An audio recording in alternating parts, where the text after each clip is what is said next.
Everything we know, from people and ants to stars and galaxies to quarks and atoms, the entire universe, might just be a simulation running inside a supercomputer inside an even bigger universe.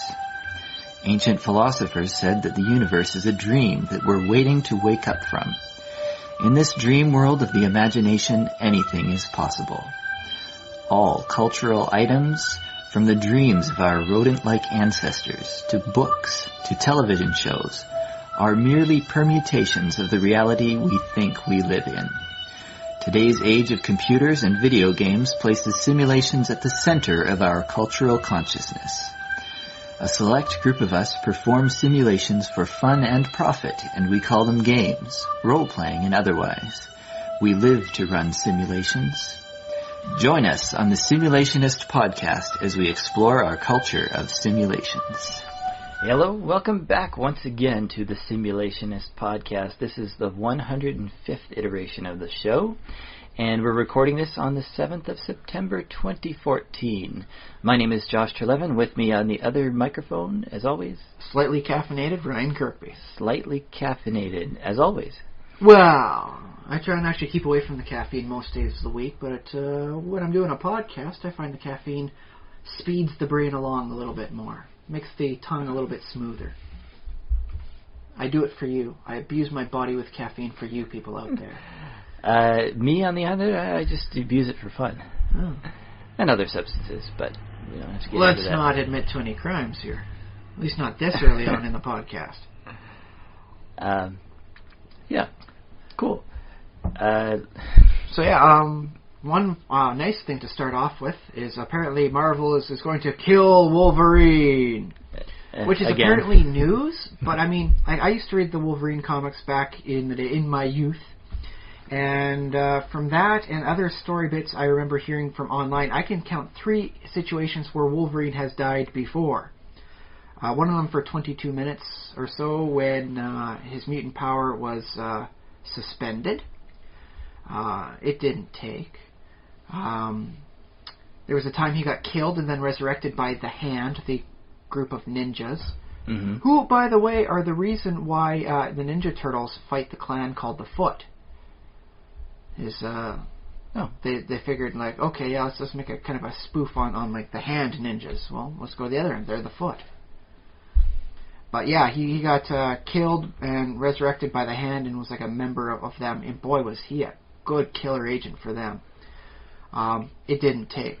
There was a lot of reprogramming that was needed once they caught him. You know, like S.H.I.E.L.D. had to go through like several million iterations of killing to get it out of his system and help bring his humanity back.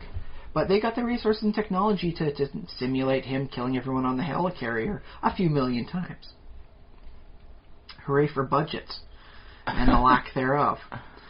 And then there was a more recent one, it couldn't have even been 5 years ago, where Wolverine got like his everything blasted away by Tony Stark's big chest beam. I think it was actually, it might have been the A versus X series they had only about 2 years ago.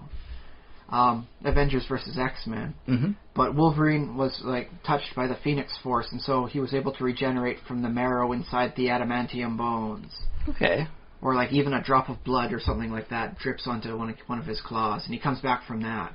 That's extenuating circumstances. Phoenix Force is kind of up there for cosmic, Deus Ex Machina. But this time they say, well, do they always say? Well, they said, Johnny Storm would be killed for reals, and he came back within, I think, about 2 years' time. It wasn't very long he stayed dead. What do they figure that the cycle is? Because I know I hear that they talk about telling the same stories over and over again because they figure that kids grow up and they're not reading the same comics anymore, so you have a whole new audience every 2 years, every 5 years, every 10 years? Well, that's the thing with Wolverine is a lot of his stuff is a little bit darker and edgier than traditional, like superhero storytelling in the Marvel Universe. And so you will get a longer audience as they mature because they like the complex morality of the issues in his own solo series. Mm-hmm. It's like, I'm, like the best I am at what I do isn't very good, as he says. Like, he's a hero, but he has killed a lot of people.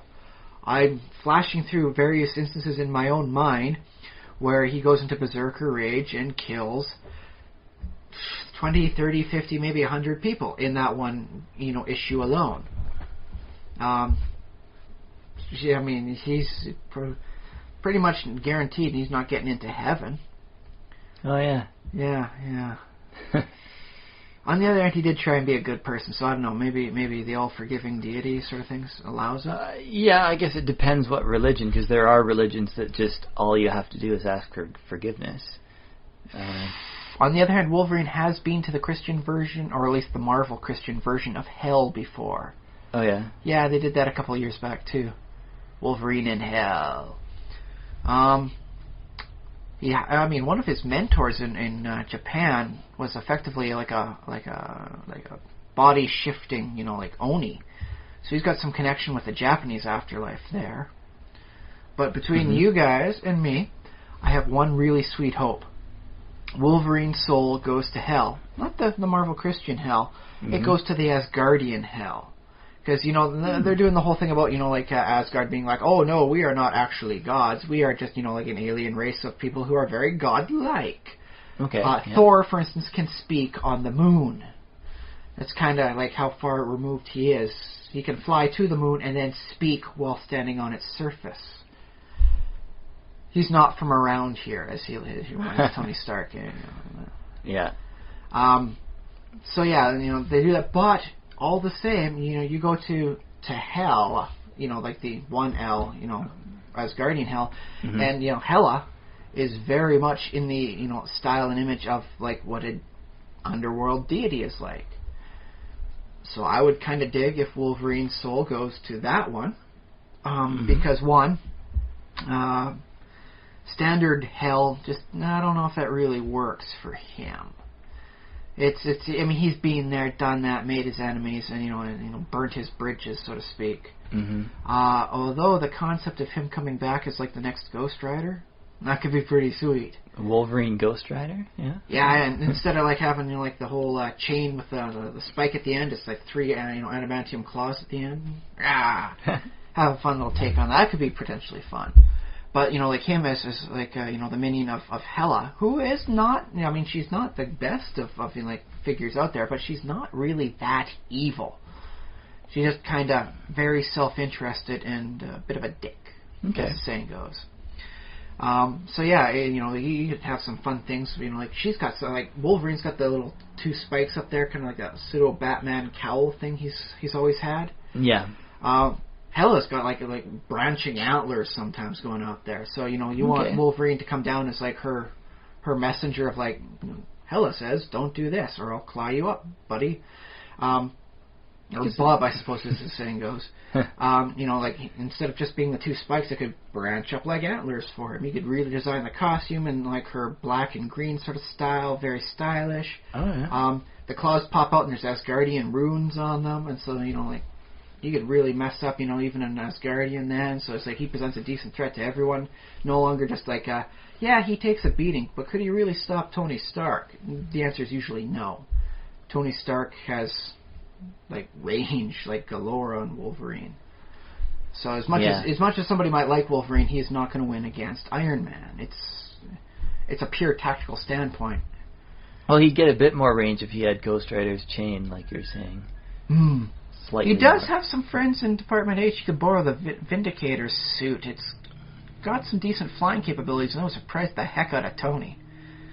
Say, blast you, and all of a sudden, no, this time you're not reducing me to an adamantium skeleton.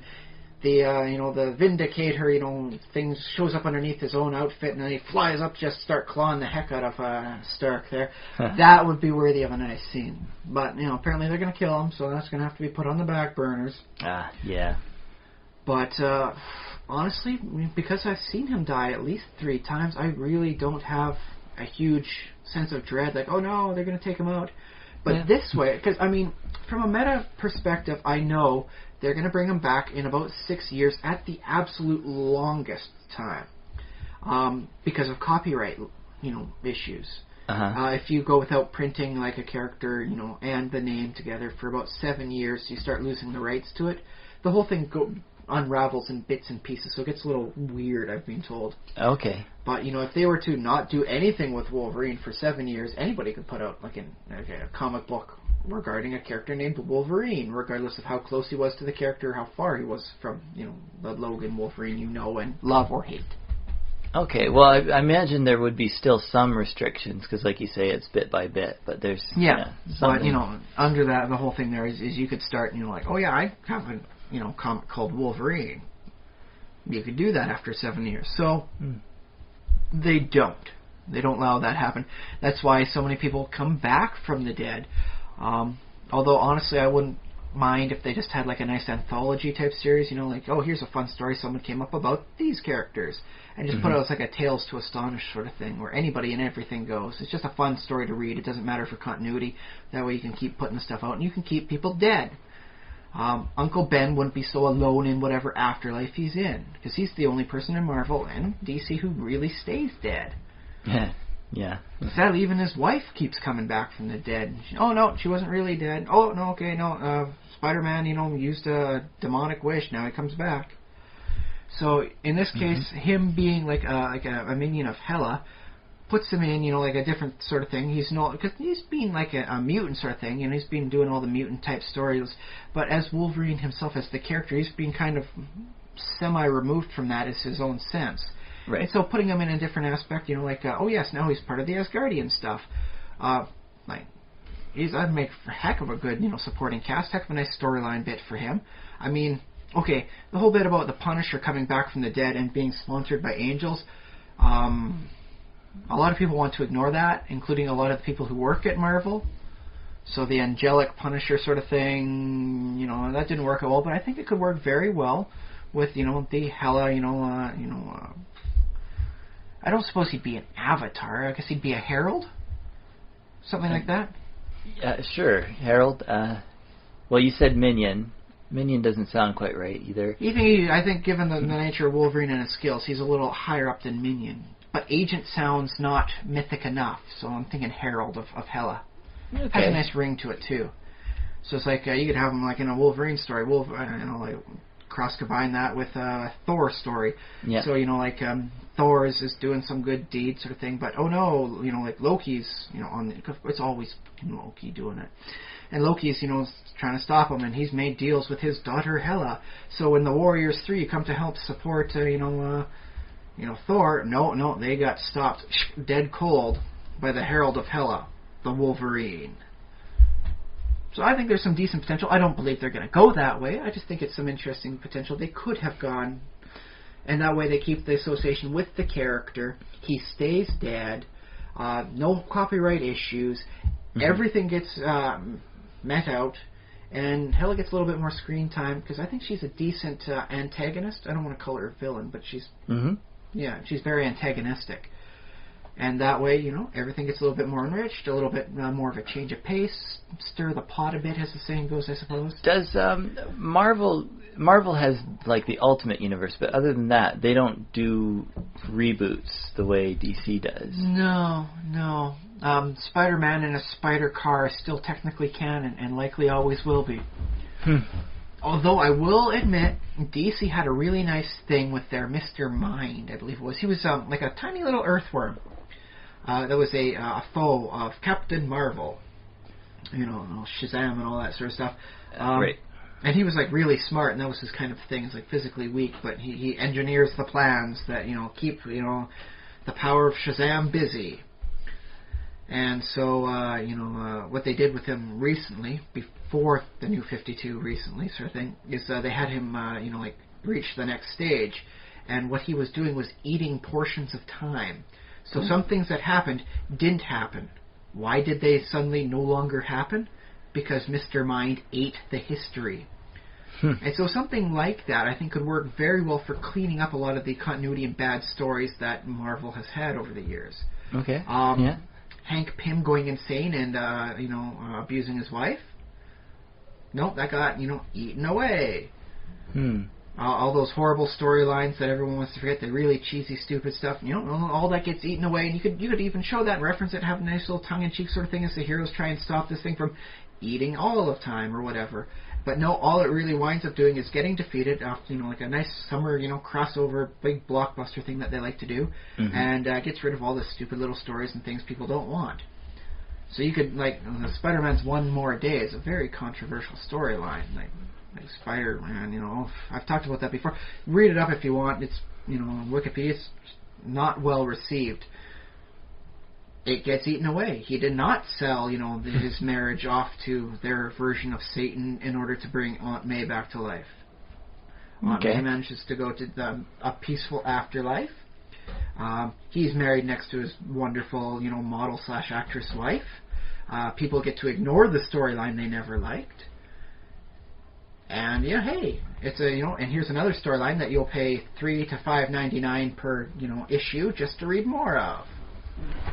Everybody wins. I don't hold high hopes of something like that happening, though. Okay. I get frequently disappointed by the lack of interest and creativity in some of their storylines for something trod and true, as the saying goes. They know this story will work. Everything goes back to the status quo. Can't change much. Yeah. Oh, well. But yeah, that's the big story, is that apparently they're going to kill Wolverine. For reals, yo! Alright, cool. Yeah. Color me non-committal. I don't believe it'll take. Okay. That's it. I mean, if it turns out like they do like a nice, like what happens to everyone else, like mourning like Wolverine's life and the hole he leaves behind, I think that could be a very good and interesting story I wouldn't mind reading. Because, a lot of people say, Wolverine's, the dangerous loner. It's like, no, he's actually very integral to a lot of groups. Yeah. Avengers, X-Men, all sorts of, stuff, like including his own little personal groups, his time in Japan, Department H stuff, his sidekick stuff that he does. It's all there, and it'd be nice to see, just like what a good figure he was, in spite of the fact that he just clawed the heck out of people and chopped them up, like you tossed them in a blender. Because, I've seen him do that. They don't have him do it much anymore, but I've seen him go through cyborgs in about 3 panels, and it's like, oh my goodness, he did not care if that was machine or flesh. He was angry. Then again, I mean, the one I remember seeing him do that for, they did get back at him. They crucified him on a giant axe. That's how he met Jubilee. Fun story. Oh, okay. Yeah. So, I mean, that's got to be an interesting story, It's like, oh, yeah, I was wandering around. You're like, where are all the people I've been, hiding, from and stealing resources from? And she turns around as a lightning thunderstorm crackles, and there's, like, Wolverine crucified up on, like an axe.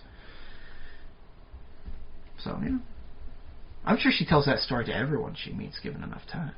Mm-hmm. You remember that. But, yeah, that's the big story, is for fiction. Cool. How have you been doing this week, Josh? Where have the fantasies taken you? The fantasies. I just finished watching just before you came in to set up for the podcast. The D&D session that they had at PAX. Ah, yes, with the acquisitions. Yes, the Mike Krahulik, Jerry Hulkins, Scott Kurtz, Megan the intern, and an author, which I can't remember, Robert something. Author. MacArthurson. Yeah, and Chris Perkins as DM. So yeah, I just watched that, just so I guess that's on my mind. That it's big. Do you recommend it? 13 dwarves out of 13, or 12 dwarves out of 12, 12-headed wizard. I give it. Was it a bit more of a niche thing? I don't give it 13 out of 13 dwarves. Oh, okay. I do give it, I still think 10 dwarves out of 13. I think it's very good. It's very. So we drop it like good, but dropping a thorn, or good, but dropping like a bomber. Well, bomber's awesome. He doesn't do a heck of a lot. He's no Keely or Feely, I'll say that. Yeah, I'm not sure if I'm going to parse out which dwarves, because that might take too much time. Okay. It was really good, and it's silly, and it's not intended to be some super fantastic piece of culture.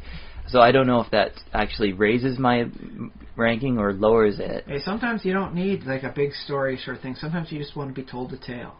And the other thing is, it is a live show, and it's well, at least it burns me up inside that I'm not actually there, because I would be I would be yelling things at them from the from the crowd.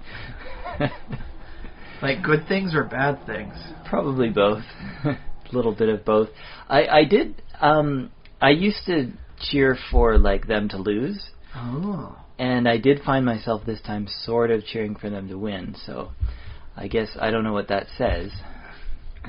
The personalities of the characters are growing on you? It's possible, yeah. And the other thing I noted about it is that every time it gets bigger and bigger, and like they do more, like they do music and they do little introductions and they have animations, and of course like these guys are cartoonists, so they're very visual people, so they want to put on a good show that way. Well, at least one of them is. The other's a writer, I believe, for the Penny Arcade duo. Yeah, writer, cartoonist, Scott Kurtz, cartoonist. I can make it, the intern and another writer. Does the intern count like half points for whatever her thing is because she's just an intern? As far as like my dwarf rankings? No, like does she count, like if she's like an artist, does she only count as half an artist though because she's an intern? Like if she was to become like a full-fledged, employee? Maybe. Actually, full-fledged, I don't know what she does as like, I don't know what interns do at Penny Arcade. Well, I know that they, like do this. They're doing like what, 3 PAXs now? Mm-hmm. Yeah, one over in Australia. Yeah, there's probably plenty of work, but I don't know how much of it would be drawing. Yeah. I think most of the drawing is done by Mike. Yeah. So proper administrative duties then. Yeah, and playing D&D occasionally.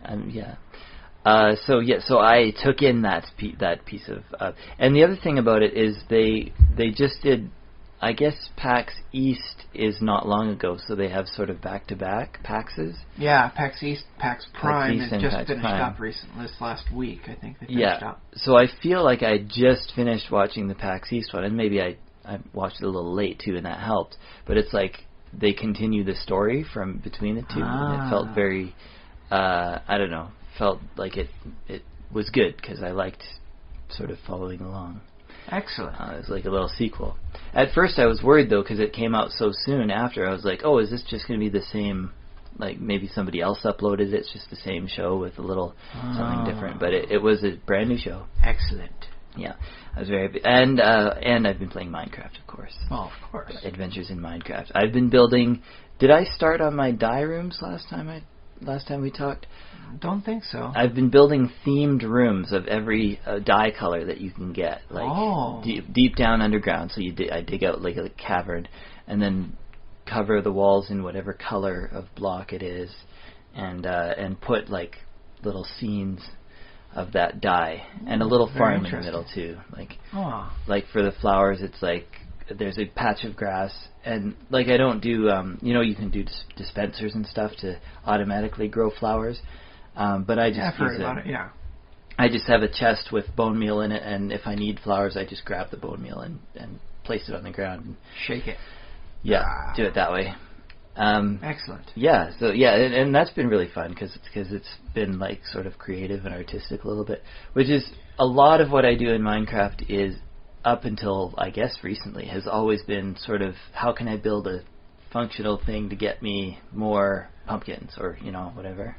And that's one of the things I've liked doing about just playing around is change this up, see does this look good, does this is this really what I want to do, can I do better than this? So I do like it when people go outside their normal comfort zone of making like this is pure utilitarian. It's like, but it also looks beautiful. Yep. This is a monster spawning chamber and an auto death thing, but on the side I've made a nice little illustration in blocks of some monsters getting killed.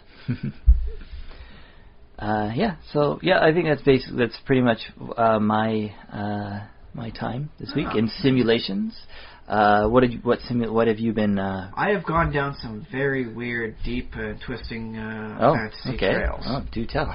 Well, I was mentioning in some of the previous iterations that I had a concept for like a character assassin sort of thing, like a Mortal Kombat style sort of guy. And I'm working on them in the Tri-Stat system as I'm watching stuff going on in TV. Just relaxing, just making the best use of my time and not stressing myself out.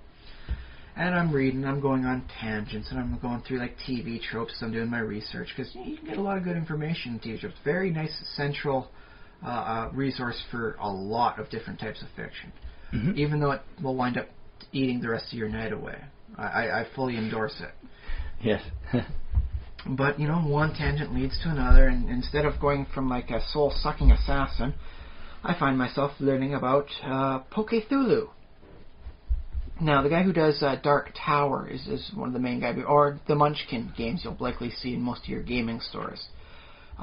John Kovalik, I believe his name is. From Steve Jackson Games. Steve Jackson Games, and yeah. John Kovalik is the artist. Yeah, he's done Dark Tower, a lot of other, fun games. But I think the Munchkin is the most recognized and most consistent amongst gaming stores to find. So he and a friend came up with a concept that blends the Call of Cthulhu with Pokemon. Where, children venture out through the land trying to capture these horrible, but cute, abominations in their shining, dodecahedrons. The whole game system is apparently based around a D12. And so, the D12 you're rolling is like the D12 the guy's got. Adults are either trying to avoid these monsters, and so they, stick mainly to the coast and fishing villages and try and, not attract any attention. And anyone that does, is an adult and tries to work with the Pokethulu winds up going horribly axe murderously insane.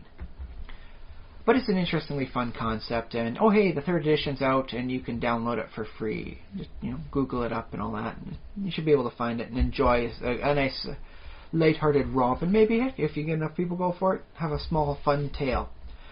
But I was thinking about that, and I'm working on Tristat. Next thing I know, I've come up with I called it Plato's oubliettes, the Platonic solids that Plato described that everyone knows. For most people, I'd be like any gaming die you encounter regularly except the die 10 is a Platonic solid. He wasn't, researching the Platonic solids for the nature of matter, because apparently he believed that all matter was made up of, Platonic solids, just really, really small. No, in this case, I wrote up that he was trying to find a 3-dimensional object capable of controlling and encapsulating multidimensional creatures. And so, he's like some sort of really, really ancient paranormal investigator. And so when they finally managed to create something like that, they name it after him. Admittedly, the first name I had for it was Plato's polyhedral prisms, and that sounds way too much like a 2nd edition magic item for Dungeons and Dragons, so I had to change it to something a little bit more poetic. Oh yeah. But okay. I'm looking around, it's like, oh hey, this ability would work perfectly for what I'm doing. This was interestingly nice here. This goes, da da da. And before I know it, I assembled a core concept for it. Binds into any supernatural creature can get bound into a face, and so you want to keep it in there. You got to make a sacrifice, and that person's his soul for the sacrifice winds up becoming like the warden that prevents it from ever escaping. Mm-hmm. But the interaction between the soul and the imprisoned horrible beast allows for some energies to get out. So you could do something like summon the beast for a little while, or take some of its power for your own. At the risk of your sanity, of course, because Cthulhu and stuff. Yeah. And so would that soul go mad? The soul in there might very well go insane, in which case the relationship between the powers could be seen to shift. So in that case, switch like, I don't really like how this goes. I'll switch it up on what it can do and this, and I'll go with this power instead of that one, and switch it around to this. And there we go. That soul's gone insane, and this is the new interaction between the two. Yeah. It also prevents creatures from reincarnating, because it's a fairly cheap ability in Tristat to reincarnate. Sometimes it'll take you 6 months, but no, if your soul's being used to guard against a horrible beast in the thing, you can't reincarnate. I already put that down. You can't have your soul there and be alive. You can't duplicate your soul? No, you can duplicate your body, in which case the soul is effectively split between it. But the duplicate is nowhere, is exactly as indisposed to the concept of sacrificing itself as you are. So you can't create a duplicate and say, jump out in front of that train. Because that would be like someone telling you, hey, jump out in front of that train. If you're not liable to do it, neither is your duplicate. So that's an interesting thing within the game. But yeah, it's an interesting thing I found. You could go with the 4-sided one and go with 4 really powerful things to spend your points on, Or you go with a 20-sided one and have a whole bunch of like empty sides to suck in unnatural beasts. Ooh. And like it almost feels like Ghostbusters. Kind of, in a sort of sense. I really don't know what the nature of the ghost trap is supposed to be like. Is it just like I know they can call it like effectively a cage, but I don't think it's actually extra dimensional or anything like that. Yeah, it might be. But I could effectively create an item of power mimicking the ghost trap. You could also work with an energy rule-based system on there, and have the proton packs effectively deplete energy from any attacking supernatural creature. Energy gets reduced down to 0. Ghost can get sucked into the trap. The whole system works out mechanically. Hey, that's why I love the Tri-Stat system. Okay, I'm not sure I followed, but I believe it's possible. So. Yes, there are rules enough for you to effectively copy-paste, to say that, yes, in the video game they put out a couple of years back, they said you can't just like automatically suck a ghost into a trap anytime. You have to weaken it. And that's what the proton beams do. And that's why you got to get it held and all that, and then suck it into the trap. So in that case, the proton beams would be a special attack that drains energy. You can make it only affect supernatural or spiritual creatures. Mm-hmm. So that way, you don't accidentally suck away a person's soul. I hit you with the beams too many times, now your soul got sucked in there. I really don't know what to do from here. Although if you want to play funny, you could probably do that for a campaign. I'd like to see it. Like, did that ever happen in a Ghostbusters episode? No, those beams were too destructive. They would have blown a body apart well before the soul would have weakened, I believe. Didn't one of the guys, though, like, die and become a ghost? No, Dan Aykroyd wanted to get everyone together for another movie. But Bill Murray was saying the only way I'm going to come back for that sort of thing, he's basically retired from that style of acting. He doesn't want to be the laconic, like off the cuff sort of guy. Mm-hmm. He said the only way he's going to come back is if he dies. He's got his death scene going on in there. Oh, that sounds good. That sounds doable. Yeah, I thought it had some decent potential too, but apparently it turned itself into a video game instead of another movie. Oh, Although I see. Dan Aykroyd is still trying to work on it. Dan Aykroyd, if you're listening to me, consider an expanded universe concept. Don't keep the original 4 Ghostbusters. Work with a new crew based out of Los Angeles or something. A franchise of the business. You can hire a bunch of new people, have it be either a movie. Heck, you can make it a TV series. Ghostbusters Special Victims Unit. Oh, Ghostbusters, the TV series. Ghostbusters LA. Sort of thing. And then, you could have the stories you want to tell. You won't have to worry about an aging group for the original people. Mm-hmm. And everybody wins. Again. I don't think you're listening, but if you are, pitching you an idea for free there, sir. What about a Ghostbusters and Stargate crossover? Well, that's the thing is the rights for the Ghostbusters and storytelling is over at IDW. And they have a lot of fun rates. So they've had Ghostbusters crossover with Transformers, G.I. Joe, and a lot of other stuff. I want to see if I can find the trade paperback of that, if they're planning on making one, because it sounded by all intents and purposes like when a kid watches too many cartoons and then falls asleep. That's what they would dream about, and so it seems like a wonderful mesh up of that. So I was thinking Stargate because they also sort of reference ancient cultures. Interestingly, I don't think the Egyptian culture is as old as the Sumerian or the Sumerian is Akkadian cultures. It's a bit older, but you get a debate as to what counts as the start of the civilization. Yeah, and also, well, let me see. The Ghostbusters even had they made up their own civilization, which even before that, right? Yeah, the pre-Sumerians that were referenced. But yeah, the Stargate does the Cebulians. Often mines human culture and says, "Oh, well, they were aliens." Yeah, but can you imagine how much fun they would have had if they encountered, the long lost Cebulians? That would be pretty awesome. Yeah. Even if they had slipped that in for just one episode, oh boy, the nerds would have erupted in laughter and fun and rejoiced. It would have been magnificent. Oh well. Too late to pitch that idea, I suppose. But you as I was saying, you could have the 4-sided one with a lot of a few but very powerful abilities to max out how many character points you're spending, or you could have a 20-sided with a lot of empty ones to suck in all sorts of creatures and keep them not permanently contained, so you use them but out of the picture, and have a lot of little things you could do. Mm-hmm. This thing only is just a wee little monster. It's just a me go sort of thing. Like you summon monsters that help you. That's the thing. What I've currently got is very unreliable for that. So, like, I created a wonderful, like, Cthulhian creature, the Annelida Hemoth.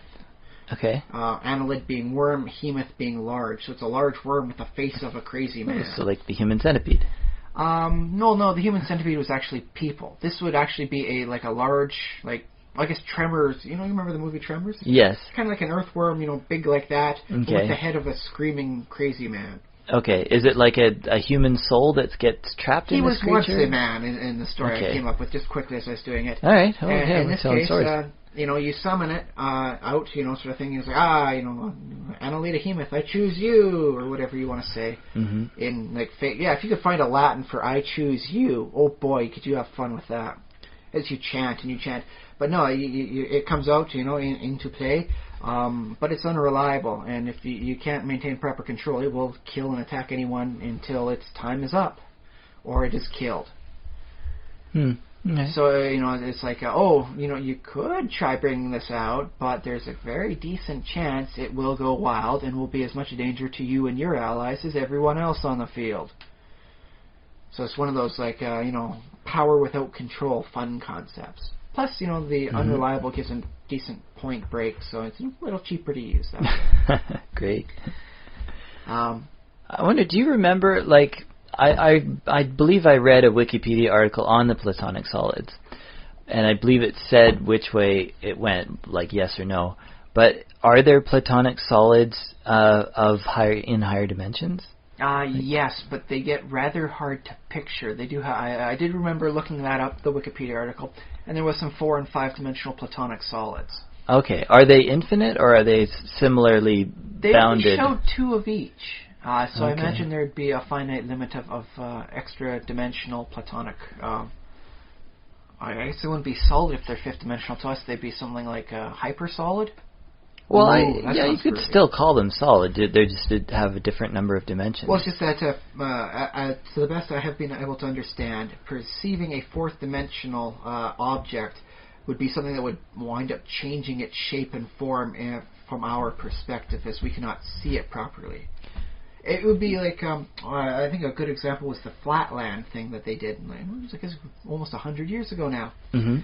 So imagine that you're on a table as a 2-dimensional creature and then move a sphere through that table.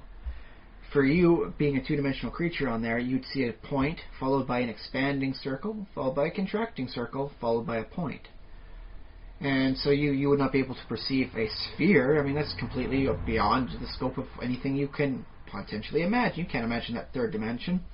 So seeing a 3-dimensional object is a shape-shifting 2-dimensional object. So a 4th-dimensional thing would be a shape-changing to us. Yeah, it wouldn't appear solid, but it would be solid. Explain the lament configuration in the Hellraiser series very interestingly. It does some stuff it can't properly do based on how it's moving about, in which case you can say it's a an hyperdimensional construct that seems to be moving in non-logical patterns. You just can't perceive it fully. Yeah. So there you go. I've expanded on a lot of mythoses here right now. This is not doing pretty good. Okay. I'm liking where I'm going. Sure. But so I'm having fun with the whole concept. And while I'm doing that, I'm looking up. I'm watching the classic movie, The Werewolf in London. And I'm looking at it. It's like, well, this is an old movie. The Werewolf in London? A werewolf. A werewolf in London? A werewolf in London, sort of thing. The 1935 one. Okay. And I was going, 1935? And so I Google up, because I'm looking up Lovecraftian stuff, and hey, Lovecraft didn't pass away until 1937. Lovecraft could have been watching this movie. The movie I watch right now could also be being viewed by Lovecraft. And I'm like, well, apparently he was pretty much broke at that time, so he probably didn't go see the movies. Yeah, well, the movie was, what, a nickel? It was pretty cheap, but as the article states, around that time, he was for skipping meals so that he could pay for postage stamps. Okay. So if he's skipping a meal to pay for postage, he's probably not going out to the movies a heck of a lot. Yeah. I don't know, like, what do you think he would have thought of? Do you think he would have looked kind of down on movies as sort of... Because he was an interesting literary guy because there were certain kinds of literature he thought were sort of not very good. I mean, I guess he started off all his good literature, like Connections and all that. There's like I guess it was like you actually call it like a zine these days, fairly underground sort of thing, not supported by the big multi groups, and so it wasn't the best quality stuff. But they were printing like whatever people said, and he had this nice thing about how he said, I do not like this stuff you're putting in here is like horrible stuff, and here's a nice reason why. And it got enough attention that he managed to make more friends that way, and so that's how he started his huge correspondence he's also well known for. Well, I like thinking about Lovecraft and his correspondence world, because it was very massive and intensive. Especially for its age. I mean, yeah. This is a guy who would have been addicted to email these days. Well, yeah, and I'm probably thinking like him a fortune too. Today it's so much easier, and I do this. Like I go on Reddit or message boards, D&D message boards, EN World. Like I go on all these places and just chat about maybe about storytelling, maybe about gaming, maybe about whatever. But like I'm able to express just basically in writing. So it's not like it's sitting like this. What we're doing now, we're sitting and having a conversation verbally. That's somewhat limited, I guess. I will say this: if Lovecraft liked the 20th century, seeing as it has an age of science, I think he would have really dug the technology of the 21st century. I think, he would have been sending out. He'd be the one guy you could write to have a decent chance at sending you back another email. Actually, yeah, I wonder though, because sometimes the reason why we have like old people who are really into the sort of, they think that writing is the real world and they don't do internet. I think there's less and less of them because they're dying, but I wonder if that's because they were basically so skilled at their own medium. Like Lovecraft would be so skilled at handwriting and writing, and he'd be so used to it, it'd be difficult for him to transition to something. I have been told that people will write differently when they're doing the physical writing, pen and paper, versus on a computer. So it'd be kind of interesting to see what his change in style would have been that way. More purple prose, less purple prose. How would he have gone about it? Yeah. But yeah, as I was saying, I was going through his stuff there, and I'm reading up as Lovecraftian themes. So let's give a check on this, make sure I'm making my monsters right. No hope. Universe hates you. Creatures fly through space, but not you. Everything is kind of horrible yet awesome at the same time, except humanity. Humanity's just like not even a zit on the ass of reality. They're just like a moat. And it's like, and then the one theme that nobody really likes to mention very often, Lovecraft was kind of racist. And it's like, this is a shame. He's such a good writer, well, with that horrible flaw of being, racist. Now, mind you, a lot of people were racist back then, but even by their standards, he was still kind of not going with the times as they changed. Towards his later years, the correspondence really did help him out in softening those views, I've been told. Oh, okay. Yeah. His later correspondence, he regrets the horrible, some of the more horrible stuff of his youth, although he still had stuff that would be seen as horribly backwards by today's standards. Well, you read a little bit, like, occasionally you get criticism of Tolkien, for example, although, like, the black people in his books are like the men of Harad, the men of the East or the men of the South are like described as swarthy. They're not too stereotypical. He doesn't actually describe them much at all. They don't give a heck of a lot of screen time, though.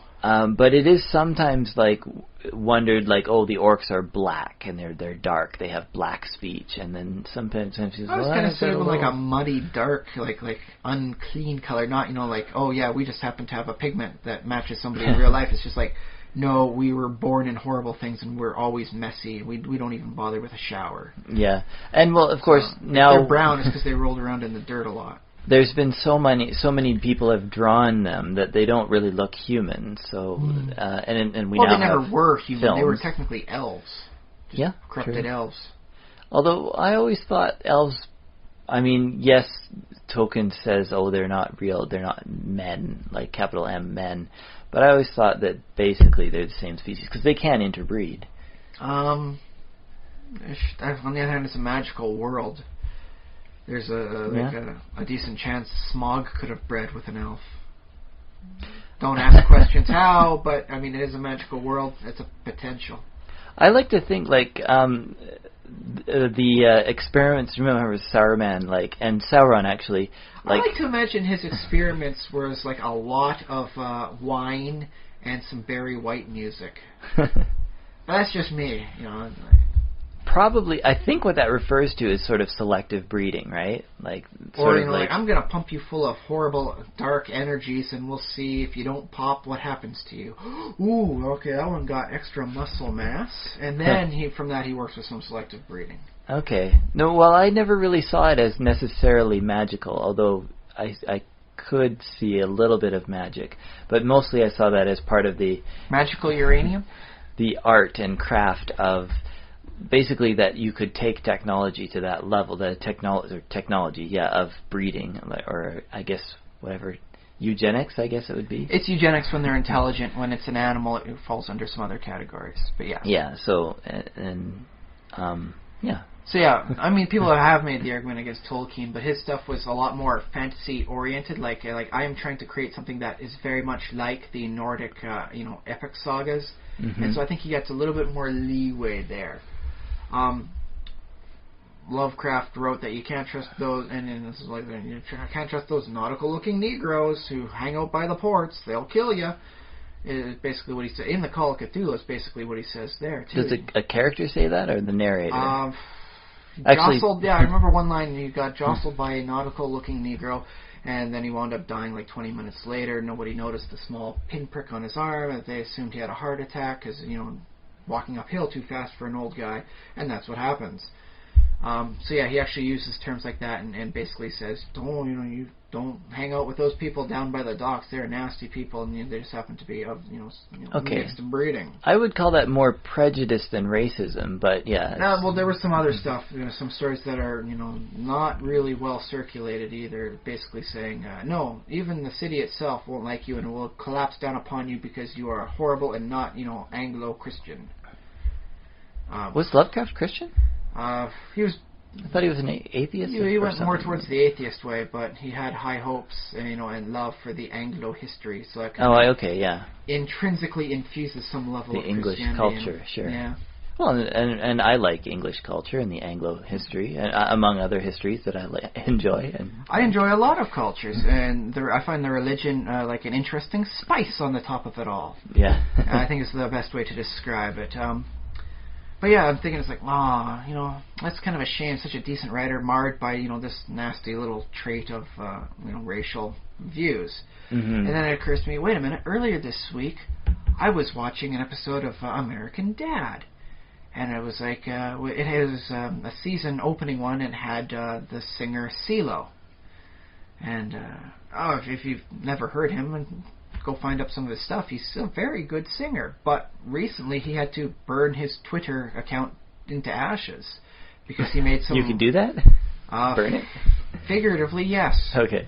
He burnt it and just completely eradicated it because he made some rather unprogressive remarks regarding rape. I never looked too deeply into it myself. I'll just take what everyone else says and say whatever.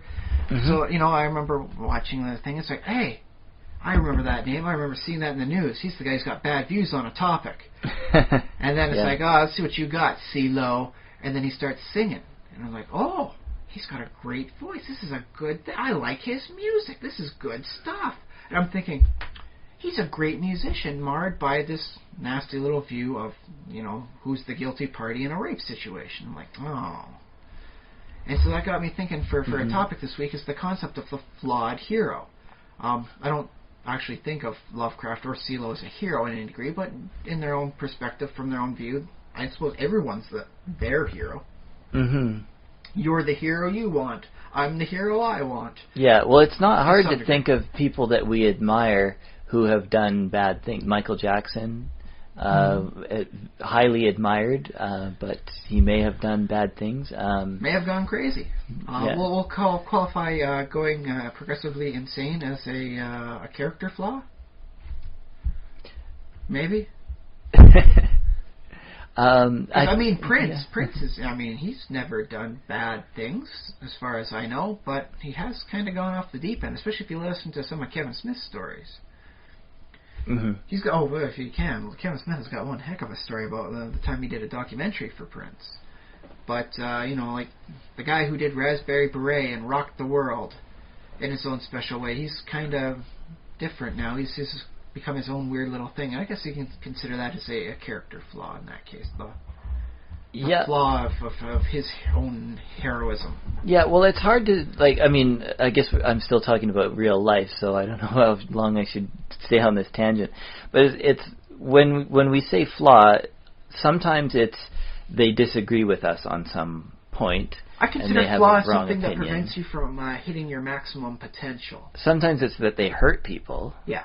Sometimes it's that they hurt themselves again and again in the same way. Yeah, and sometimes it's that they're just ignorant and they just don't like I think CeeLo Green's comments were probably just mainly born out of ignorance because he didn't know what he was talking about. Or phrased the very wrong way. Yeah, because nobody, very few people say, I definitely want to hurt, or they believe people should be hurt, raped or killed or there are injured some, or whatever.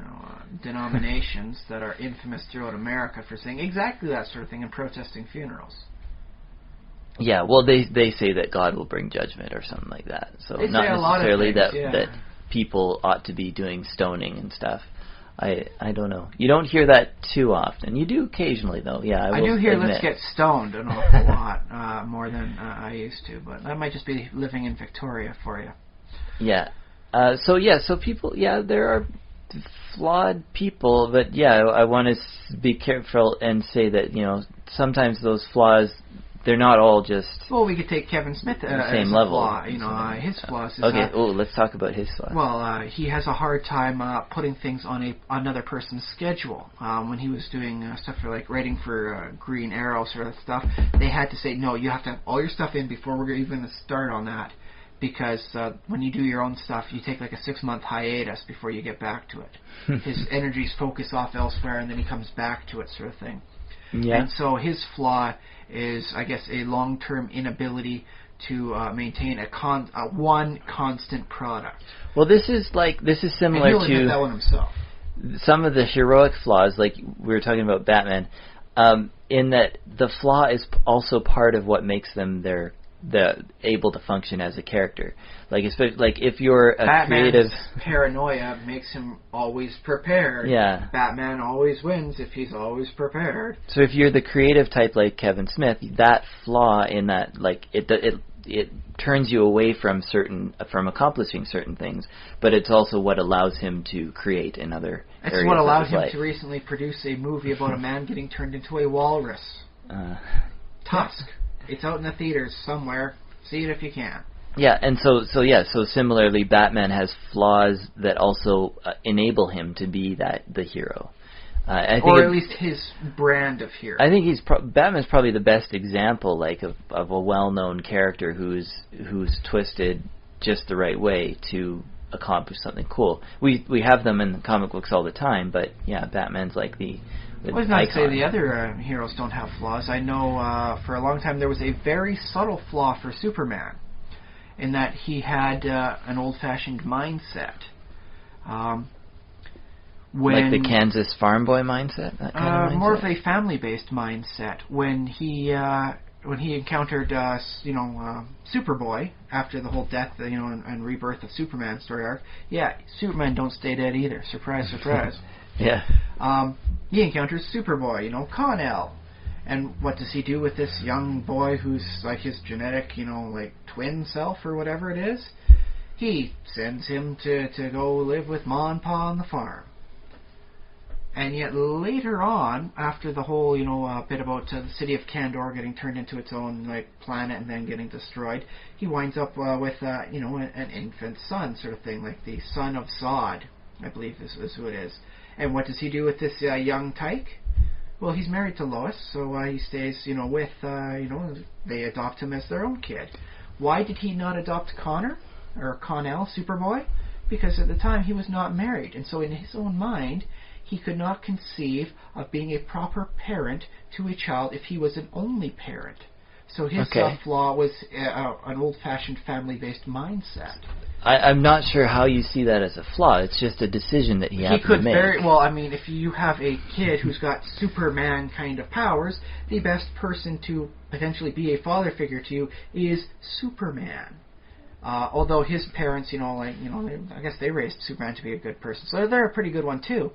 But you got like I'm a teenage boy sort of thing. Who am I going to talk to about my super strength and all my powers? Well, your dad's sitting in the other room relaxing after saving the world today. Why don't you have a little bonding time there, son? So in that case, Superman's flaw isn't that it's something that tragically cripples him. It's just a preconceived mindset that prevents him from being the best person he can be. In which case, it would be a proper supportive parent. I see. Yeah, I can see that as a flaw, and from a certain angle. Yeah. Although, not a big flaw. I mean, he's Superman. If he had a big flaw, he wouldn't be that super. Well, the other thing is, it could still be a rational choice because, maybe he's afraid that if the kid is too close to him, then, bad guys could use the kid against him or something like that. It's Superboy. His skin bounces bullets off pretty much as well as Superman. He's got a telekinetic field. Well, in that case, differences in super strength stuff. In that case, why even the kid's going to be fine if he doesn't. Well, the kid's going to be physically either fine, way. But there is some issues about Yeah. I have these vast, amazing powers that go beyond anything that most mortal men dream of. Mm-hmm. How can I best harness this, and how can I resist temptations? Well, let's go talk to Dad, who has done just that. So, Superman is actually distanced himself as a potential mentor to Superboy. Okay. You could have had a very good dynamic. And plus, a lot of people say, hard to write Superman. He's got so much super stuff going on. Dude, give him a proper sidekick. Batman's got sidekicks that he adventures with. Wonder Woman's sidekick, not really spent a lot of time. But a lot of the other superheroes do have the teen sidekick sort of thing. And having Superman in that dynamic could definitely give a change of pace. It'd be worth a year's worth of story, comics. So, dude, why didn't you give it a shot? Why did he automatically? You got to go live with Ma and Pa, Kent on the farm. Yeah, I still don't see that. I mean, it's not a great flaw. It's not a tragic flaw like you see, Achilles with his infamous heel. Because I do agree with your argument that I think you're right that the best sort of course of action for Superman probably would have been to adopt Superboy himself. However, I don't see that as necessarily. I don't see it as morally reprehensible that he decided not to. It's just not a all decision flaws he are made. reprehensible. They just keep you from being the best you could be in all aspects. Right. Just because you have a flaw doesn't mean you're a horrible person. It does detract sometimes. Because there are varying degrees of flaws. Sometimes it's a little thing like I'm kind of greedy, and sometimes it's a a nasty flaw that winds up causing your own doom. That's how it happens in literature. The fatal flaw, as it were, I believe in that case. Okay. Yeah. But I was thinking about this week about the concept of flawed people, because nobody's perfect, right? And it occurred to me that's something they've made sure to do in 5th edition of Dungeons & Dragons this time around, is that characters have flaws. It's pretty much a part of your character creation, is to figure out a flaw for you. Mm-hmm. It's like a section on your character sheet written, labeled flaws. Yeah, or just, something, based on your background or something based on your class or anything like that, that, makes you less than perfect. And are there mechanical little bonuses to certain things? Some stuff will give you disadvantage, if you are say a chronic backstabber, you may wind up having disadvantage to getting people to trust you, sort of thing. Little things like that. You can play it up to something really nasty. You can play somebody who's so out for the gold piece, and out for the experience that they're willing to kill, and steal anything that they can get away with. That's a pretty nasty flaw. That's something that changes your character alignment over the course of time, man. Mm-hmm. Yeah. On the other hand, sometimes you're only a little greedy. Sometimes, all things being equal, you'll go for the gold and ignore the other people. Oh, they'll be fine. They'll be fine there. It's only a dozen kobolds, and they're 4th, 5th level. I'm going to sneak over here and pick the lock on that chest I have found. And so, yeah, it's a character flaw in that case. And it occurred to me, I like that they're making sure that, you know, what you bring to the table is not a perfect, you know, fighting character sort of thing. You have a flaw, and that helps, you know, it gets you into trouble, you know, and sometimes, you know, it causes conflict, and that causes stories to happen, dang it. It makes you more of a person, because I've seen a lot of people play characters that, you know, no flaw, you know, I just do, this is like the most mechanically right way to go about it, so it's like a Vulcan level detachment. Mm-hmm. Well, I don't see that sort of game style is necessarily the wrong thing to do. No, but I think in that case, playing a character who isn't flawed is actually a flaw. If you allow me to warp a mind or two that way. To play a character who is, you know, like well, I guess he's like a puppet for you. You know, he goes about the right actions as though you're playing him through like a Pac-Man video game. Pac-Man doesn't really have flaws in that regard. He moves about properly trying to avoid the ghosts, and he does all the right actions of what seems to be the best at the time, right? He doesn't move towards the ghosts. Well, I'll tell you why I don't. Well, maybe it's just I have a problem with the word flaw, but people don't tend to see themselves like I don't. Like, I think I probably have some flaws. I know I have flaws. I know what my flaws are. I am actively working to deflaw myself. I don't know if most characters would necessarily perceive their own, like, flaws. They just think they're doing the entirely rational thing to get what they want, right? Everybody usually thinks they're doing the entirely rational thing at the time. Nobody says, this is so very much the wrong course of action, but I'm doing it anyway. But it's what my character would do, so I'm going to do it. I mean, just looking at that from the perspective of lust, like, I know, you know, like, you see, like, those soap operas, like, I know I shouldn't have an affair with you, I'm a married man, and yet I can't resist the passion in my soul for you, or, you know, whatever horrible stuff they write for bad soap operas that are going on in the back of my head right now. And so, yeah, that's a person who does know what they're doing is wrong, but they do it anyways, and that's a pretty decent way to apparently get people watching a soap opera for 10 to 20 years at a time. Mm-hmm. I don't know. Like, I think people... Well, there's different ways to flag. What is the word? To enact your flaw. To flove? Flogulate?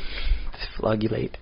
I think people can flogulate in different ways because, like, there's this kind of flaw that's, like, part of your essential nature. Like Batman's flaws, he needs those to be Batman, right?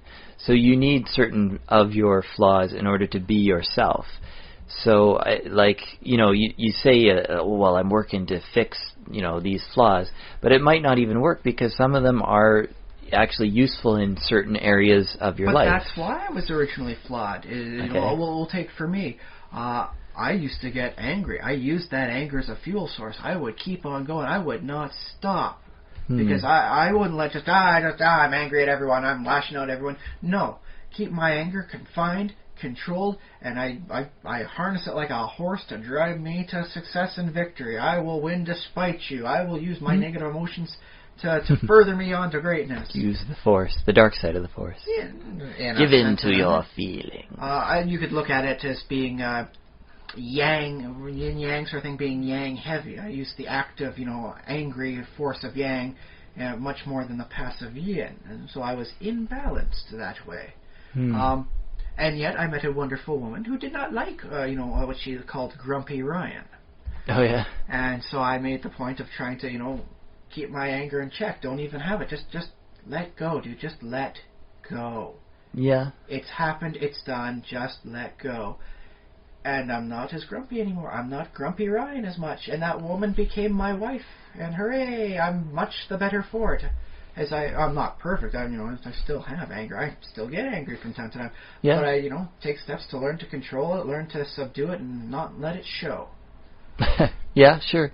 And yeah, I mean, I've read about anger that people sometimes say you have to let it out in order to diffuse it or whatever. But I read, I can't remember where it was, so take this with a grain of salt, but I did read that it doesn't even really matter if you let it out because that just basically heightens your aggressive mood or whatever, because you add hormones into the situation. When you like punch a pillow or yell into a jar or something like that. That's venting your anger out in frustration. When I say just let it go, I mean, dude, just drop it. Yeah. No, I think that's more along the lines of it's probably healthy. I mean, who knows? It reminds me of an old parable I read somewhere. I think it's like one of those old Chinese Confucianism things, but old sage, like an old monk, and his apprentice are journeying across the countryside, and the young monk's just starting out with the guy, and so he's got him in high esteem. And they come to a very wide river. It's not, like deep or anything like that, but it's pretty darn wide. And there's a lady on the one side, a young lady there, and who, she's got, some decent class to her, so she's got like silk, clothes on there, so she can't go in the river. It would ruin her clothes. And so she says, oh, wise man, I have a horrible problem. I cannot cross the river back to my hometown, or city, or wherever the heck it was. Probably a city if you got silk. It's like, how can I, get across this river? And the old wise man scoops her up in his arms, and he carries her across the river. And, this is pretty, uncalled for, with the thing. I mean, it gets the lady across. She's having a good time. He's having a fun time. A fun time crossing the river. I like that. I like that image. Well, it's just, I guess... this is great. Well, I mean, he's, an old man holding this beautiful young lady in his arms as he's crossing the river. Okay. What's not to love, right? Like the young apprentice is like this is completely uncouth. This is not how a wise man traveling the world should act. This is horrible. And so the guy lets the lady down at the end. She thanks him for getting him across. But, dude, the solution, it worked, man. Mm-hmm. And so he bids her adieu, and then the two men continue walking on. And after about an hour and a half or so, the young princess finally bursts out, "How could you have done that? Why would you pick her up and act so physical and lustful and all that? You are an old sage. Why did you not act the part?" And the sage looks back at his apprentice and goes, "I left that lady on the banks of the other side of the river an hour and a half ago. Why do you still carry her in your mind?" Yes. You have to just put it down and just let it go. Yeah. Well, I mean, it's hard to, the worst thing to do is, tell yourself not to think about something, because then you think about it, so you have to sort of distract yourself. On the other hand, sometimes, I catch myself thinking about work when I'm not at work, and it's like, dude, I'm not getting paid to do this right now. I'm not getting paid to think these thoughts. Well, exactly, yeah. So, let it go. So you have to move on, pick up a book, or, think of something else. Focus your mental efforts elsewhere. Don't go spinning in circles, or... I guess mud bogging in your own brain or something like that. And so that's how I try and overcome my flaw. That's the story of my self-improvement, my deflogulation. I don't know if that's a real word, but I'm totally coining it. It's probably not. It doesn't seem like it would be. It probably should be, though. It's a nice word to use. Try it out sometime. Spread the word. Spelled like DEFLAUGU. Well, flagellation would be like FLAW, and then gulation like flagellation. Whipping yourself with something. Great. I like that. That's a good image, too. Well, in case if you deflagellate yourself, because, I mean, a flaw is you basically whipping yourself with your own, whatever it is that's causing the issues. Mm-hmm. So I think flagellation is a very apt neologism. Cool. So there we go. I've verified and come up with a new word. So I think it goes almost without saying that characters need flaws. I mean, that's like the thing you learn when you first learn to write stories. And yet, so few people seem willing to bring that to the gaming table. Okay. So many people, when they're, I've noticed when they're doing their play-by-post stuff, or, when they're doing, and that's, what makes the Mary Sue's pop up, when you're writing a, story of fiction, and it's like, oh yes, and then, what flaws does this person have? Sometimes they are clumsy. And that's, like only applies when it's very convenient for the story to keep going. Otherwise, never brought up. In which case, prevent the Mary Sue from getting anywhere. Don't make the Marys. Well, it's hard to do, like, a flaw that isn't going to be game-breaking, because you have to fit it somewhere in between. You don't want just, I'm sometimes clumsy, or, I don't like cats, or something.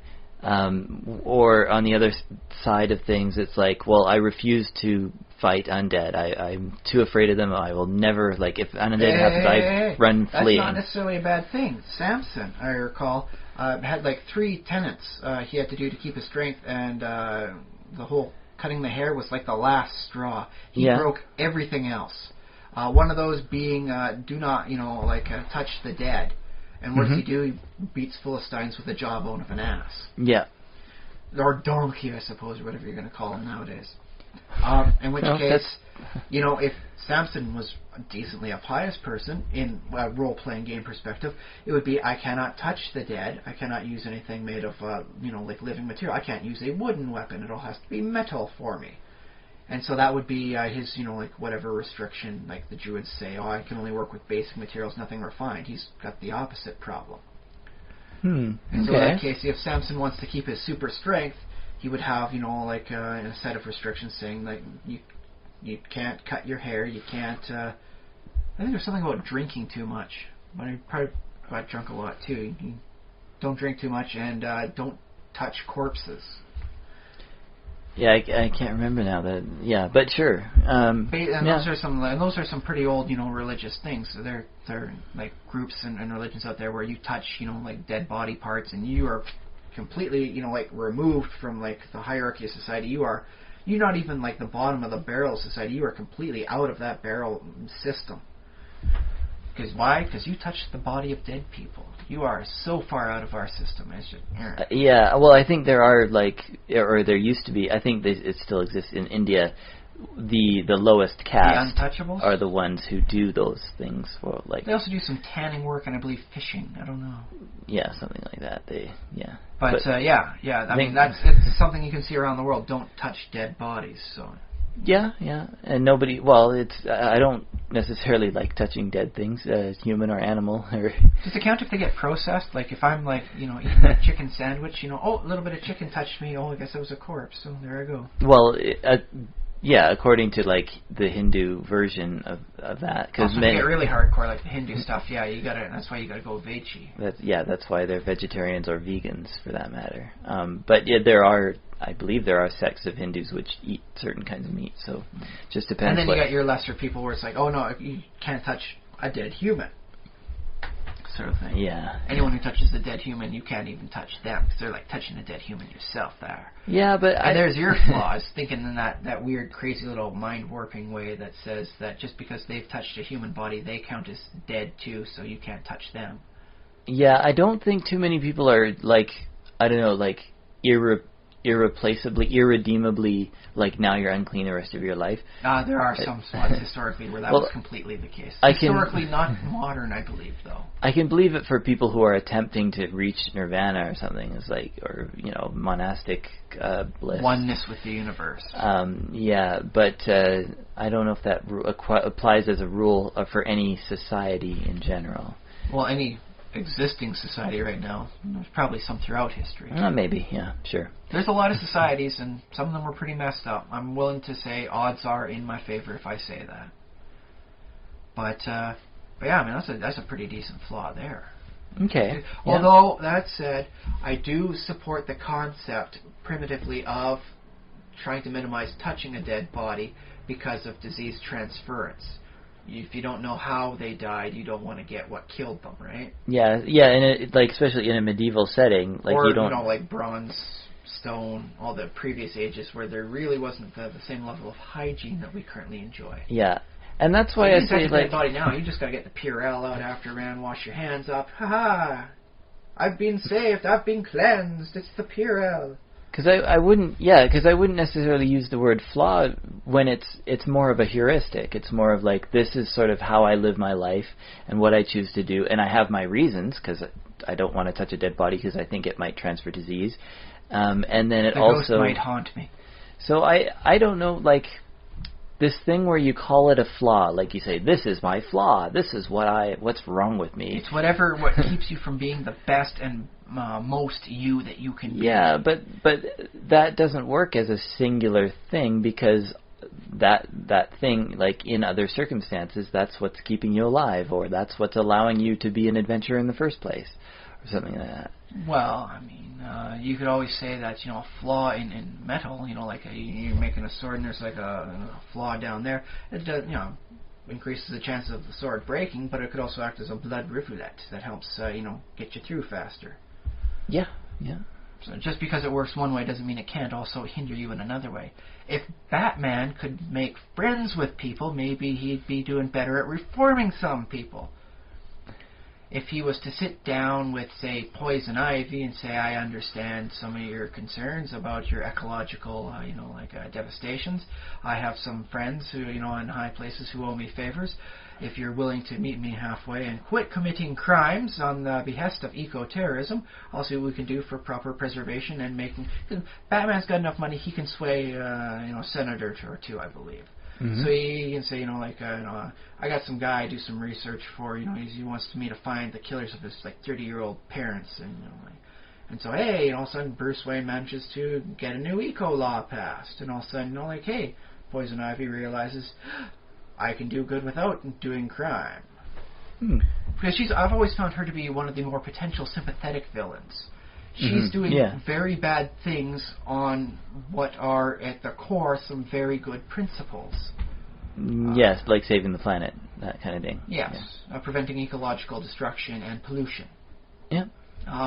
If she was to quit breaking the law, hey, maybe she'd get like one of those Captain Planet rings. She could be a very good hero.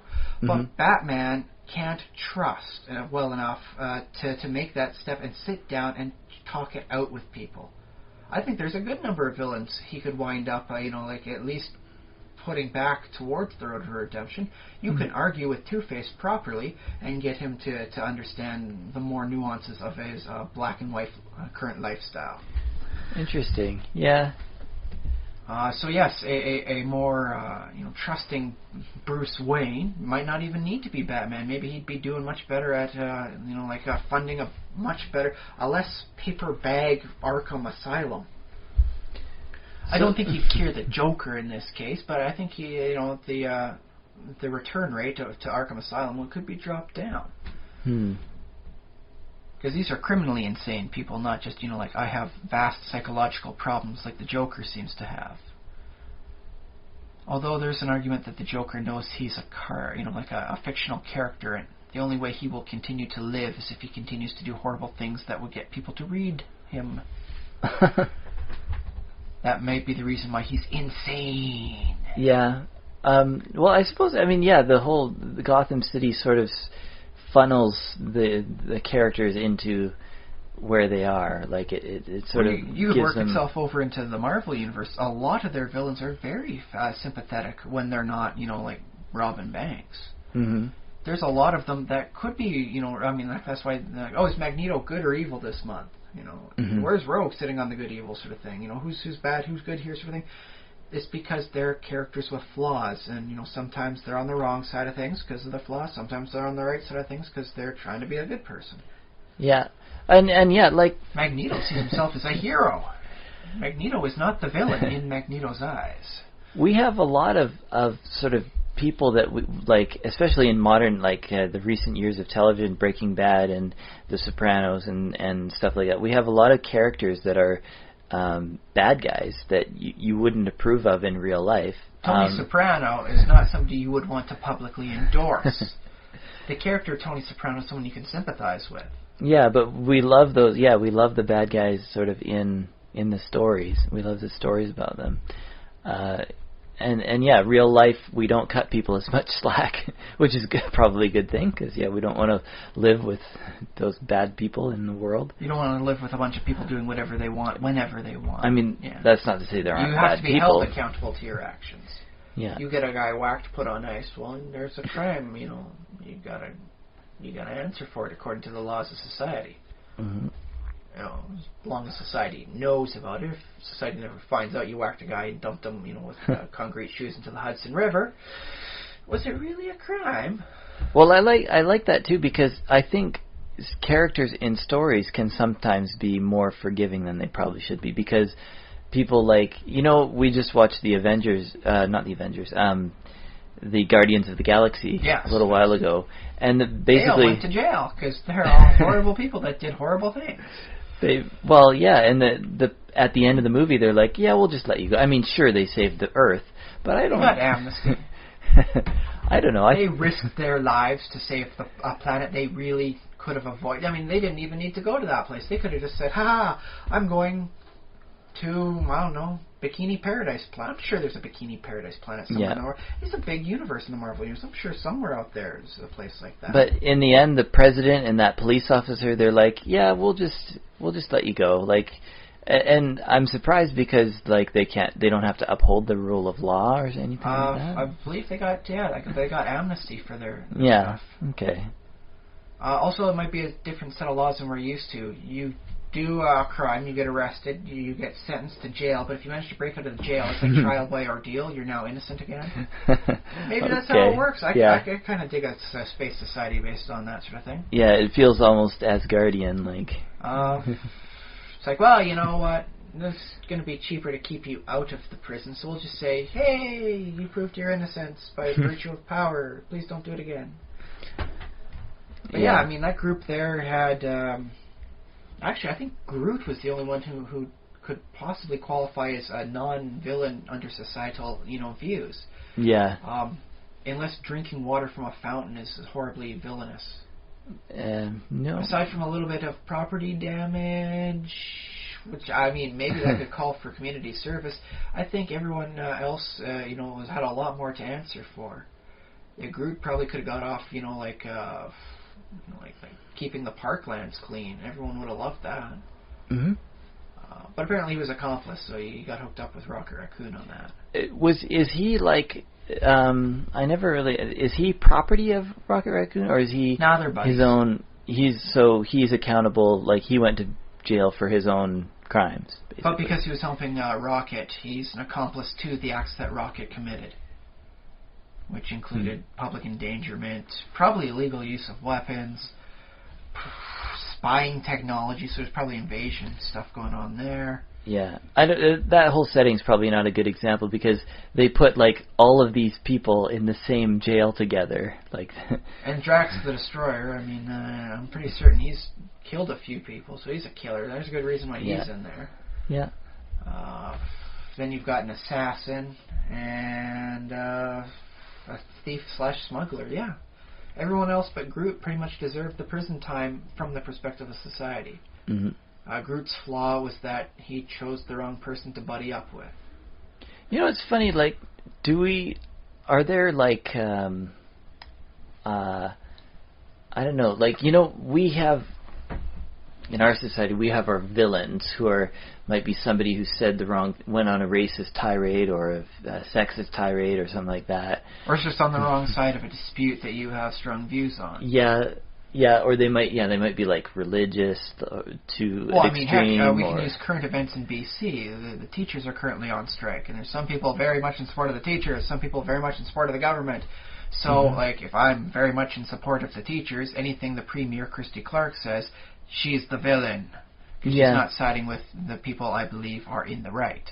This situation. If I'm, supporting the government in this, the head of the BC Teachers Federation, anything he says, that's a villainous statement he's making because I don't support this government's strong action against, whatever you're going to wind up calling. I don't want to support... I could see, like, a character, like, sort of based on a politician that, like, is really icky and people don't like. And yet, like, when they're put into that adventure situation, like, in a role-playing game, what happens? They go into a dungeon, or the aliens invade, or whatever. They smooth talk and deflect the blame enough that they come out looking like $1 million gold pieces. It's not that. It's just they get that opportunity to sort of redeem themselves and be a hero for once in their lives. So you're saying the politicians need to be put in life-threatening situations? I don't know. I'm trying to think. I'm sure there's an example that I can... I've always put them on reality TV. Whoever survives the zip line without vomiting the longest is considered the victor. I think it happened in Stargate Universe, actually. There was like a senator, but I think he died right away. Oh, well, you could work with Batman again with Detective Bullock. Mm-hmm. He was at least heavily insinuated to be a corrupt cop who planted evidence, but he's still trying to do the right thing. When he plants evidence, he plants it on someone who's guilty for something or other. If they don't have enough evidence to convict for that, found some heroin on him. Guess you're going away for a 10 spot. There you go. Oh, and another one, Independence Day. The first lady was like sort of part of the adventures and stuff. Yes. She's like, oh no, I'm the wife of the president. And all of a sudden, like, everything hits the fan and she can kick ass like anyone.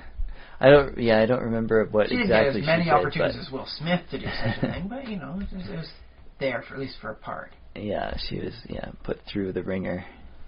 But that's an interesting concept. Is seeing the villain as just the hero who hasn't redeemed themselves yet. I mean, what about this? What if? Okay, this is going to be crazy, but could you do a comic book with Hitler, like placed in a situation like it's you and Hitler in a dungeon or in a trapped together? I recall two bits. One is I think it was a Russian comic about Hitler the mage versus Stalin the wizard sort of thing. I don't know how well that qualifies, but I do recall. Let's see, Scenes from a Multiverse is what it's called now. I think it was called Goats back in the day, the previous one, and there's a multiverse of realities. And Hitler is a base personality component is like Hitler. And in some universes, there's the Hitler we have. Other universes, Hitler is basically James Bond. So they've got good Hitler in his good Hitler in his 20-movie series about him in his spy actions. Like, imagine you wake up, no context, you go to bed or something, and then you wake up in the morning, you're chained to a wall, and there's you can see the chains are rusty, so maybe you can get out. And then across the hallway, there's a man in a gray uniform. It's Hitler in an SS uniform, complete with mustache. And he's. How about with the jowl sort of thing he was getting when he was kind of old? Not sure. Not a young Hitler. I'm going to I'm kind of weary Hitler towards the end of World War II.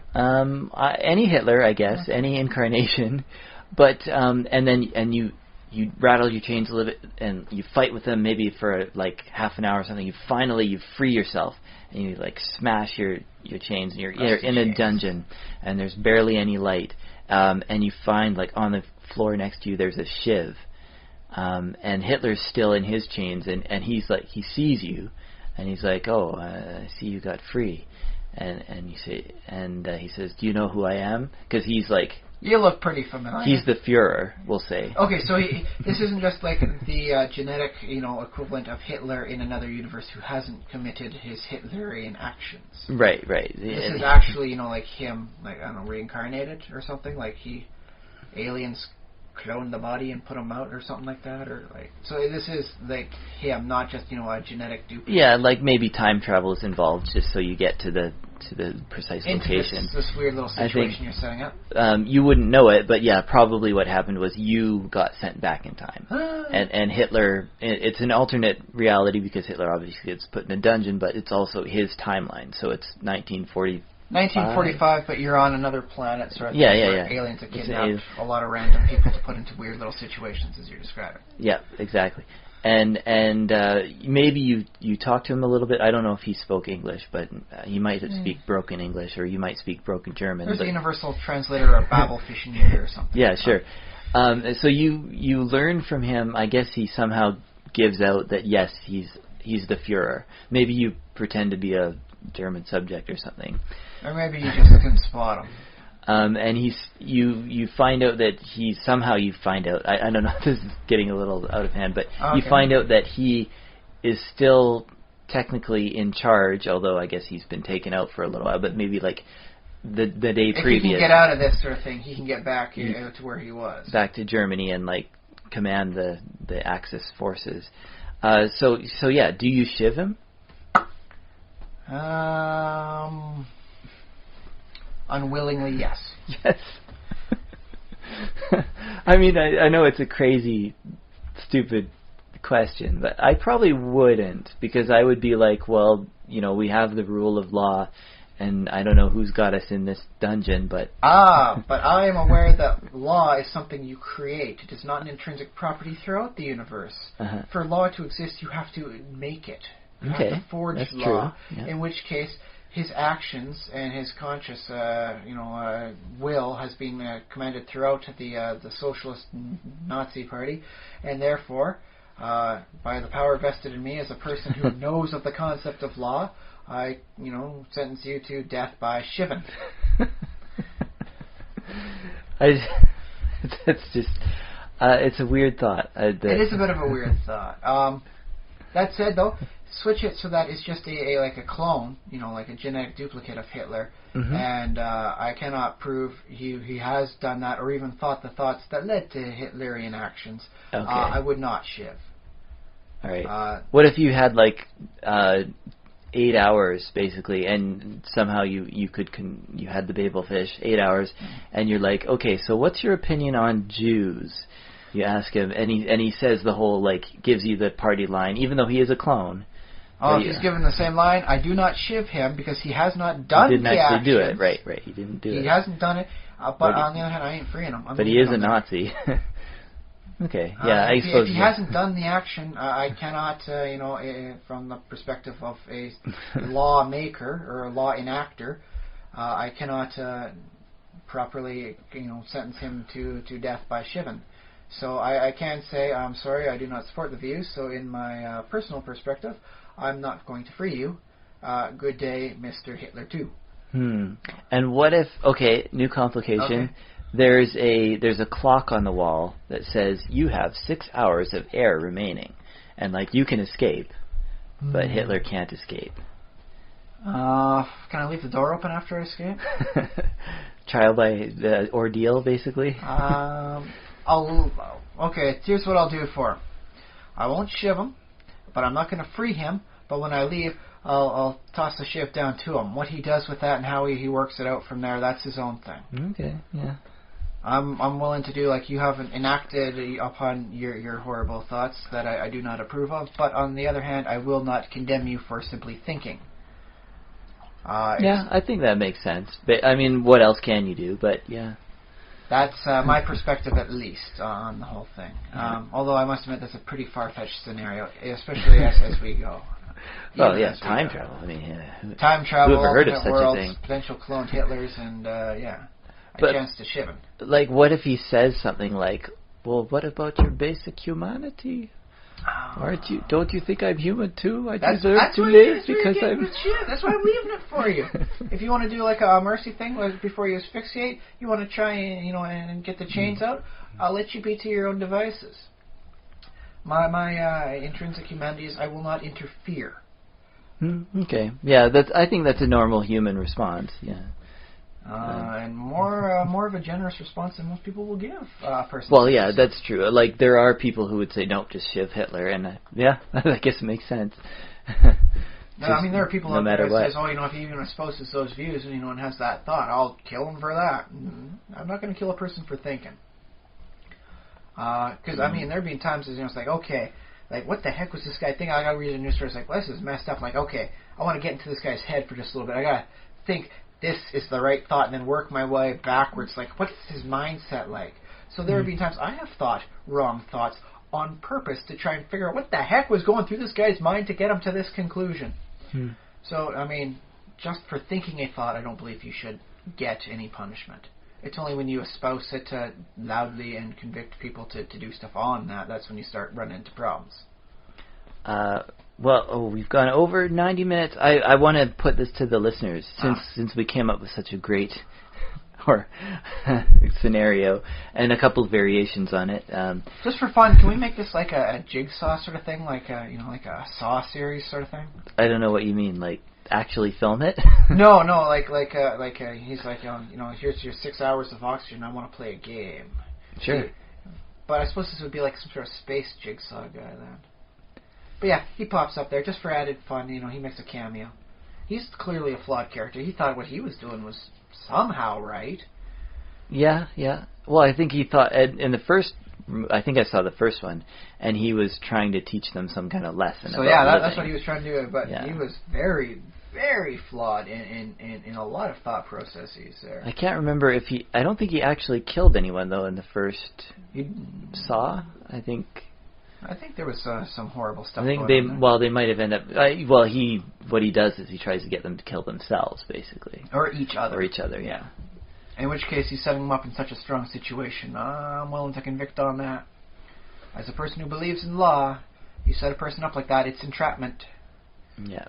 I saw the first one. I liked it, but I didn't see any other version? Any other I've seen bits sequels? and pieces of the sequels. Not enough to qualify for anything. One movie fully, but whatever. Okay, so yeah, we would like to hear from the listeners if you have interesting perspectives on, well, Hitler or games or flawed characters or whatever you have, right? If you have a proper conjugation of someone who's enacting their critical flaw, or just their minor flaw or their fatal flaw, please let me know. Otherwise, I am I've come up with flagellation, the act of committing a flaw. Okay, so send all those thoughts to thesimulationist@gmail.com, where we will read them and maybe read them on the podcast too. Yeah. But failing that, there's also the Facebook page where you can comment, and everybody can see your thoughts on Hitler. Hitler, Batman, Wolverine, all sorts of stuff. And of course, let me see, on the Facebook, there's a YouTube channel where you can put comments. There's the iTunes where you can put reviews. I guess you don't necessarily want to put like commentary in the reviews, but we're still looking for reviews, so please consider giving us as many stars as you think we deserve. You can tweet at me at SpaceBoot1, SpaceBoot1 on Twitter. And you're not on Twitter yet, right? No, I am still perusing areas of it. Okay. My goodness, there's some fun stuff on there.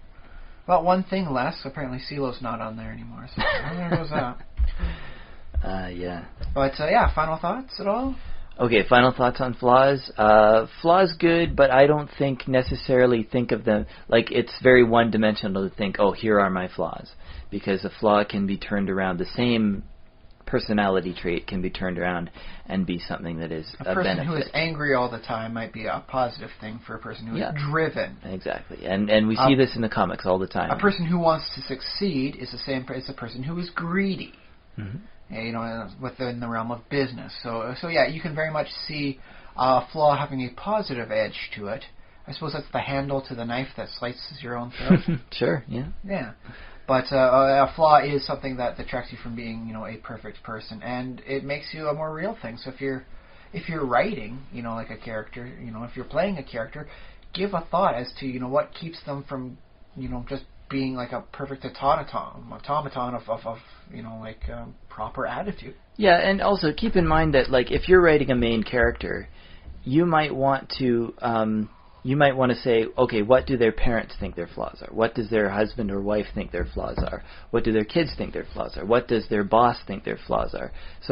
And what does the general public, if they're famous like a superhero, what does the general public think their flaws are? So you get very different answers depending on which angle you come at. I very much like that. And I think that might be a very interesting way to look at the various interactions people have, is seeing which flaws are being highlighted between these two people or more. So I very much like that. I think that's a very nice way to leave off on. It's a good concept for perceiving the interactions.